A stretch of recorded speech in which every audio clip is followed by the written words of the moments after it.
So today we have Matthew Song with our pharmacy team who is going to go over IV to PO urine source gram-negative bacteremia. Matt, take it away. Yeah, thanks, Julia, and thank you everybody for attending my presentation today.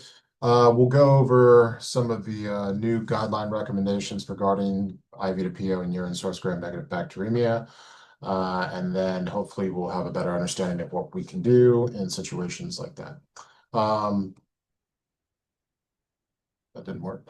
There we go. The first thing I'd like to do is highlight that it is U.S. Antibiotic Awareness Week, and that when it comes to fighting antimicrobial resistance, it takes all of us. At the conclusion of this presentation, I'd like for you all to be able to select a oral step-down option in patients with bacteremia from a complicated urinary tract infection, and then also to be able to explain some of the dosing considerations when we select an oral beta-lactam for PO step-down. And to help illustrate the moments in clinical care in which some of the concepts I'll be discussing today would arise, I have a case. So MJ is a 42-year-old on day 3 of IV ceftriaxone therapy for pyelonephritis with bacteremia due to E. coli. She is now feeling better. Her vital signs are within normal limits, and she has normal gut function, meaning she can eat food and absorb oral medications fine. And she wants to go home. So when we take a look at her blood cultures, we see that she's growing an E. coli that is pansusceptible. So the first question we have in this situation is IV or PO? Should she continue on intravenous therapy to complete her treatment? She got better on IV therapy, it was in her blood, or is it possible that we go ahead and transition her to an oral option?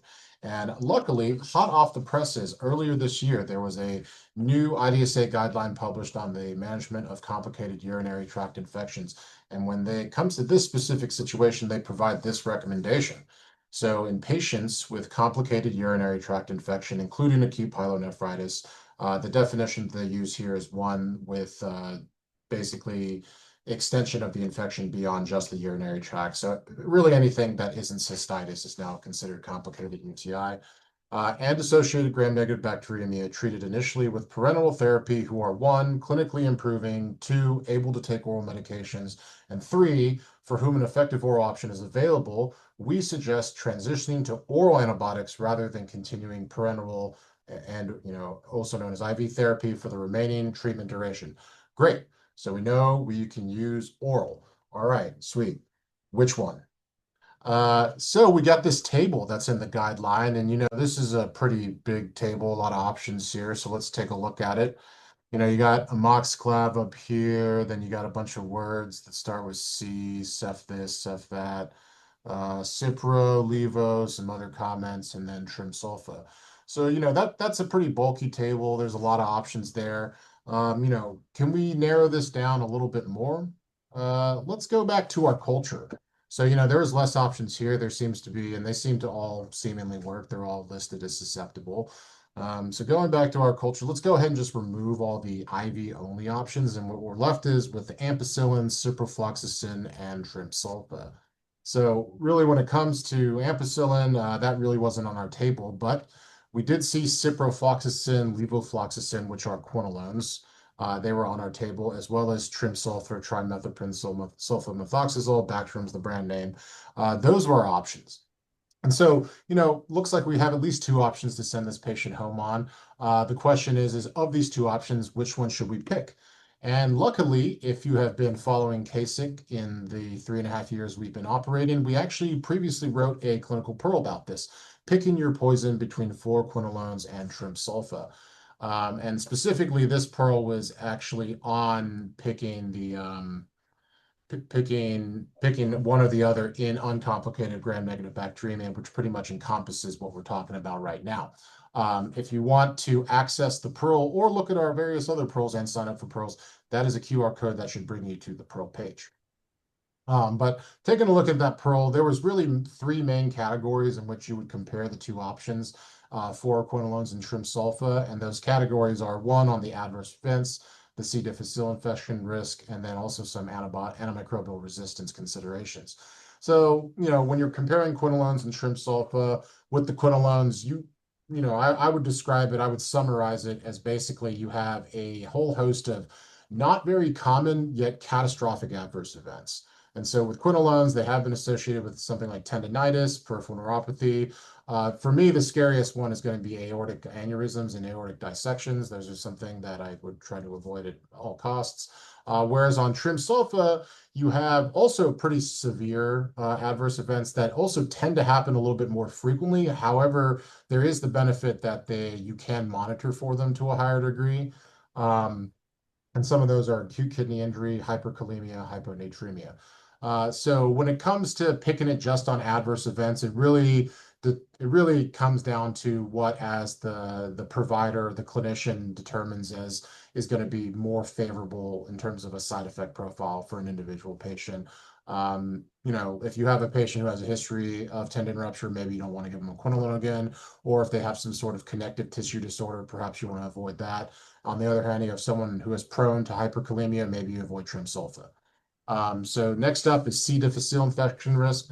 All antibiotics increase the risk for C. difficile infection, but not all antibiotics increase the risk the same. And quinolones are actually among the highest risk antibiotics for C. difficile infection, whereas trim-sulfa, based on the available evidence, is more of a moderate risk profile. So that's something that might tip the scales in favor of trim-sulfa. And then lastly, some additional antimicrobial stewardship or antimicrobial resistance considerations that help us distinguish between the two options with quinolones. Very broad spectrum gram-negative, but uniquely, they are the only oral antibiotics with activity against Pseudomonas aeruginosa. And because of that, they tend to actually be a very high priority antimicrobial stewardship target for antimicrobial stewardship programs, with the idea that anytime your resistance goes up to Pseudomonas, that's going to be that's going to be another patient or another situation where you can't use a quinolone on the outpatient side, and you do have to place a line, basically go through the additional logistical considerations of teaching a patient how to take care of a line and then teaching them how to administer an IV antibiotic at home, et cetera. So anytime we can try to preserve it, we like to. Additionally, what's been unique about quinolones is that there is some data that has been associated their use with ESBO and MRSA emergence. And so there is some thought that if you were to limit that, you can maybe decrease the emergence of those two other problematic resistant organisms. Trim-sulfa, broad spectrum as well, broad spectrum against a whole host of gram-negatives, but it does allow us to preserve that activity against Pseudomonas. Okay, so these are, it's hard to say one over the other. It really just comes down to comparing, having this information, and then taking a look at your patient and deciding what might be best for them. But however, I do want to raise this one issue. So let's say this was actually our culture instead. And so this is an E. coli that is resistant now to Cipro, Levo, and Trim-sulfa. Remember, cefazolin and Jet were not IV options, and ampicillin is no longer an option here, but we do have a MoxClap. So essentially, this is the threat of antimicrobial resistance, removing some of the options that we have to step down patients to oral therapy on their discharge. And the first thing I want to, the first question I would ask is, how often does that really happen? And the answer is it happens quite often. So this is some data I pulled from the CDC. This comes from the CDC Antimicrobial Resistance and Patient Safety Portal that I misspelled there in the citation there. This is 2023 data. So in 2023, in terms of reportable E. coli to the CDC, roughly almost half of them were quinolone resistant. We don't have trim-sulfa data here, but when we look locally, just pulling off one of our local antibiograms, we don't see as bad resistance with the quinolones, but it's still pretty bad. And it's also pretty bad with trim-sulfa too. So in terms of E. coli resistance to Cipro, Levo, and trim-sulfa, it's all about 30%. So that means about 1 in 3 E. coli you're going to see, you're not going to have options with Cipro and Levo. And additionally, really circling back to some of the things I talked about when you're trying to decide between the two, you might also think, that was a lot of bad stuff I just listed in general. One, if I can preserve a quinolone, even when it is susceptible, it's still meaningful to use it for a Pseudomonas infection. I don't want to use anything that's going to co-select resistance for other problematic bugs. And, that was a high-risk antibiotic for C. diff, and the other one was a moderate risk. Is there a low-risk option? So let's go back to our table. We focused on Cipro and Levo and trim-sulfa prior, but there's all these other antibiotics that are listed here, and they're pretty much all beta-lactams. So we have a MoxClab, a bunch of different cephalosporins, and then some comments about other penicillins and cephalosporins as well. The thing about beta-lactams, though, is that there is some concern about their ability to achieve the necessary concentrations that we would need in certain infections. And so what I wanted to do for the rest of this presentation is really talk about those considerations. And when it comes to oral beta-lactam selection or for severe infections and complicated urinary tract infection, there's really two groups that we may be in an infectious diseases pharmacist that we would recommend to consider highly, and that would be pharmacokinetic and pharmacodynamic data, and then also clinical outcomes data. So to start, pharmacokinetics and pharmacodynamics, I didn't think I was going to have much time to go over into depth what all that is again. But if you are interested, that introduction to pharmacokinetics and dynamics on my slide here, that's actually a link to a previous grand rounds I did a couple years ago on that topic. And that's really more of an intro thing. Also, you can scan the QR code, which should bring you to that presentation as well. But really, just to recap, the takeaway is that pharmacokinetics, it's like what the body does to the drug. It's just the concentrations and the time in which concentrations are happening during after drug administration. And pharmacodynamics is really what the drug does to the body. So it's like mechanism of action. And the combination of two helps us understand, really helps us answer two questions. One, does the dosing make sense to work? And then two, can we actually modify the dosing to a certain degree to make it make sense to work? So going back to our example right now of oral beta-lactams, what I have here is essentially a result of a pharmacokinetic pharmacodynamic study. So bear with me, like what you have here then are a bunch of different lines, and you got an x-axis and you got a y-axis. So, or sorry, this is your y-axis, this is your x-axis. So on your x-axis here, you have different MICs, minimum inhibitory concentrations. These are basically the concentrations of drug that need to be achieved at least for there to be some likelihood of antibacterial activity. And then here's something called the PTA, which stands for probability of target attainment. This is a very technical term. Just know that the higher the better. If you can get to 100%, that would be ideal. And so with this is looking at basically the PTA for various amoxicillin dosage according to your MIC with different dosing regimens. And that's what's represented by these different lines. They represent different dosing. And essentially going from your left to your right is just increased amounts of drug, with the max being a gram Q8. So what this is essentially telling us, though, is that it all kind of maxes out at this MIC of 2, because at this point, you see 4, no matter what you're doing, it's pretty low. But at 2, you have at least a gram Q8 and then 875 Q8 get up here. And essentially from this information, we can say that at an MIC, or there's a high likelihood of target attainment for an MIC values up to 2 micrograms per ml with a dose of amoxiclav 875, 125, or amoxicillin 1 gram Q8. And so that's one bit of information we take into consideration. The next thing we would need to do is, well, does that mean I can use it when it says it's susceptible? So let's go back to our susceptibility report. We see that the MIC is actually less than or equal to 8/4. So what does that mean? That basically means exactly what it means. It means it could be 8, it means it could be 4, it means it could be 2, it means it could be 1. And so remember, I only have data for essentially the highest doses of those drugs up to an MIC of 2. So the question is, it says it's susceptible, but will amoxiclav work? And to explore that a little bit more, what we typically do as infectious diseases pharmacists is we might take a look at some MIC distribution. And so what I have here is just some data that I pulled off of UCAST, which is a European microbiology organization that sets breakpoints. It's very similar to CLSI or USCAST in that regard. But what they also do is that they get different pathogens reported to them, and then they aggregate it and form these databases and basically show us the percentage of a single organism to an antibiotic and what that MIC distribution might look like. So looking at E. coli, I just pulled some data off their website.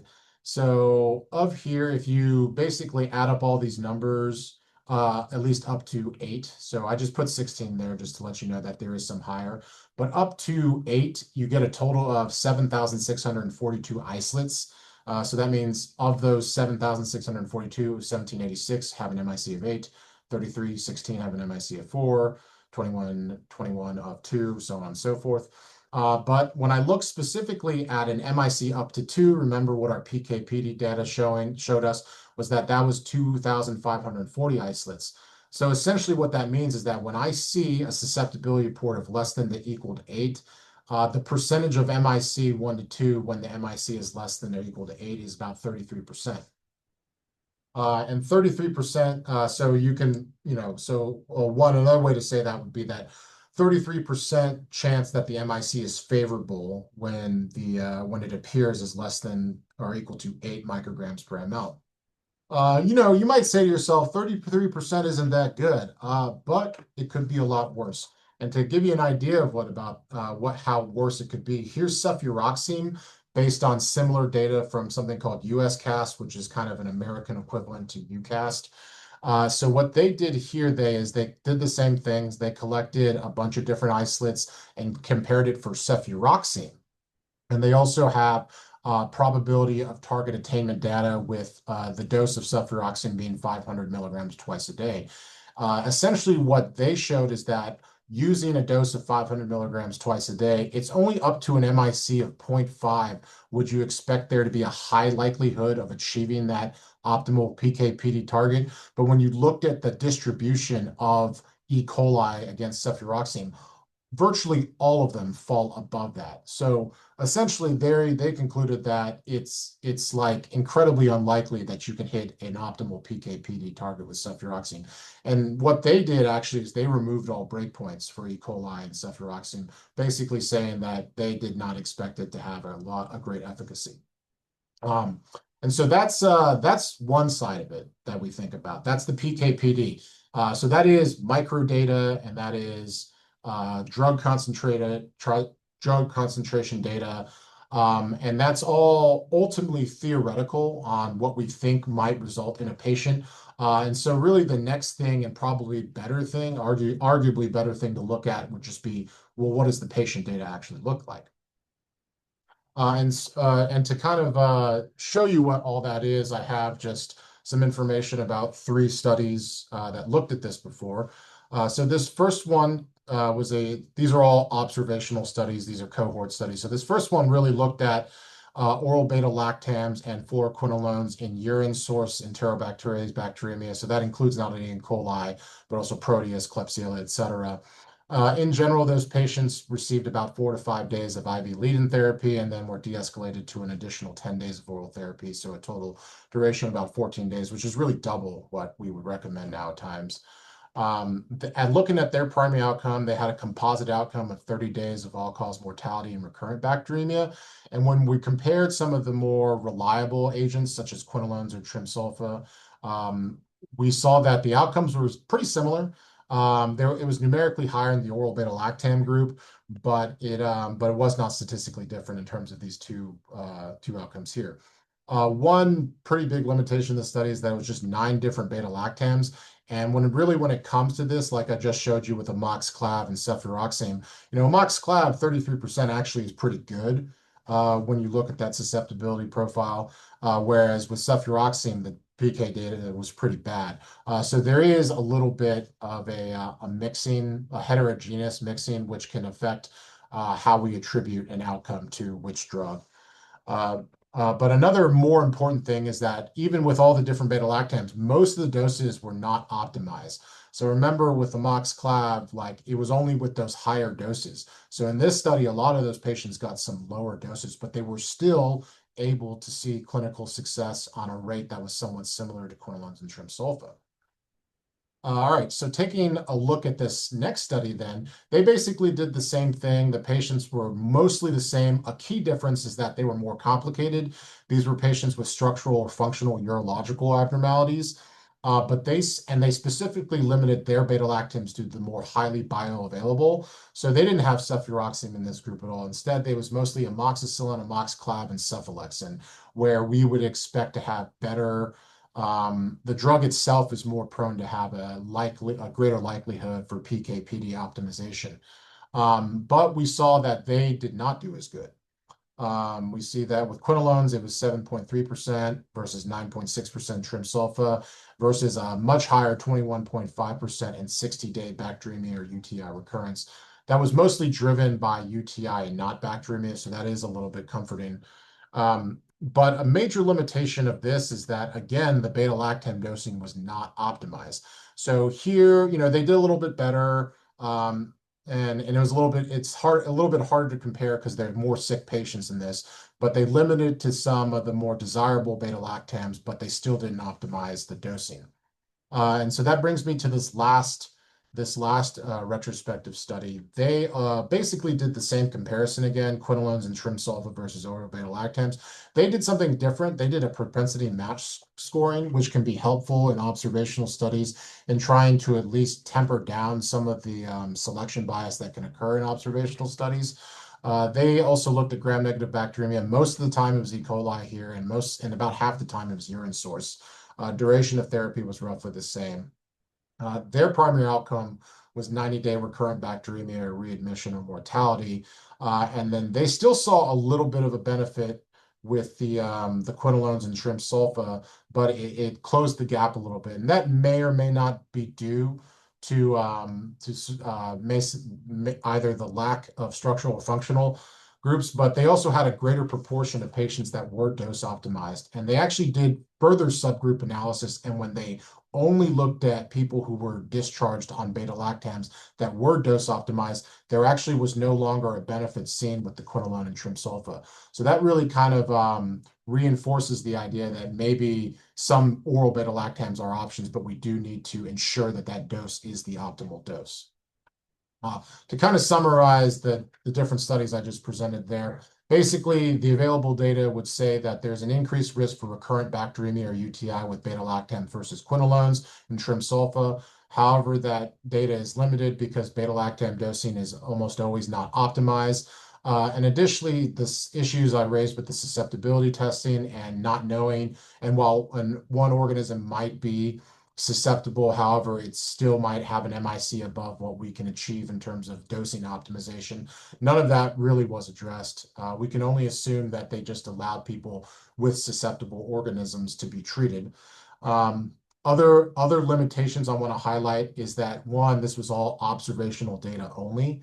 And then when you're thinking about this data too, you still saw success with the oral beta-lactam group, but a couple of questions that I think they're important to ask is, one, what is the optimal duration of antibiotics? We have 4 randomized controlled trials now that have compared 7 days to 14 days, and we have seen basically 7 days is just as good as 14. But what we don't have is 3 days or 4 days compared to 7 days. If we had that data and we were able to, and theoretically, so for instance, if we had that data and we found that that was the case, then some of our step down data would be interpreted vastly differently. It wouldn't matter what the step down option is, or at least the step down option is unlikely to be the major contributor to a difference in outcomes in those regard. And then lastly, when we're looking at the PK/PD data, we've always assumed that the PK/PD targets are our optimal PK/PD targets, the same ones we would use when we're treating the sickest of patients or when we start treating patients. But really, when we're looking at this particular scenario, this is step down therapy. So this is after a patient's already been treated and already has improved. And the question really becomes, do we need to be as aggressive in trying to achieve the same PK/PD targets that we normally would at the beginning of treatment in someone who is presenting ill? I really just raised a lot of issues with the current data, but I want to leave you on a positive note and to say that help is on the way. And so there is something called the Balance Plus trial. It comes from the same authors of the Balance trial, which is the very large trial that was recently published in the New England Journal of Medicine that compared 7 to 14 days. They are continuing to fight the good fight and help answer some of the burning questions we have in management of gram-negative bacteremia. And one of the things that they're going to be looking at is whether or not we can or rather comparing oral beta-lactams to non-oral beta-lactams for PO step down. And that will be a randomized controlled clinical trial. We're very hopeful to see the results of that. So in summary, quinolones, trimsulfa, and certain oral beta-lactams are options for PO step down. And if you're selecting a beta-lactam, you're going to want to use the highest doses. You're going to want to use the most optimized dose. And that concludes my presentation today. If you guys like this presentation or you like the topics related to this, this is something I think we're going to do a couple more pearls on. And if you want to receive those regularly, this is a QR code to our website where you can sign up to receive our weekly education in the form of pearls and cases. Thank you for your time. What questions can I answer for you all?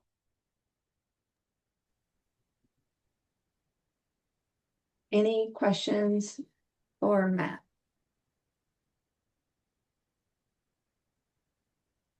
Thank you very much. I know these pearls are very helpful. We're going to actually be posting some of these pearls to the KYIP site related to antibiograms. So the pearls are very nice, just pieces of information, not super in depth but very informative information. So they're very, very helpful. I would encourage people to sign up for them. All right. Well, everyone have a wonderful upcoming holiday and stay warm. And thank you, Matt, for this wonderful presentation. Appreciate it. Thank you so much. Thanks. Bye.